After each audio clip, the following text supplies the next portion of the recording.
Today, we introduce the Urovo K388S, a mobile labeling printer. Now, let's load a roll of label paper.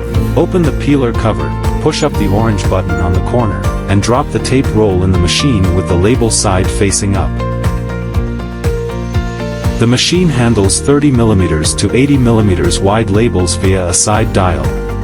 Pull a label section out and close the lid. The K388S will automatically feed a label that we need to tear off to prevent paper jams.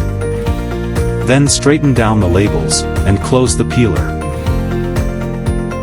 The K388S also supports printing on reverse wound roll labels. Similarly, ensure the label printing side faces the print head. So, the installation steps for reverse wound roll are equivalent to the above. The K388S features a professional scan engine, integrating scanning, printing, and labeling functions. Scanning, printing, and applying one label in just 1.5 seconds.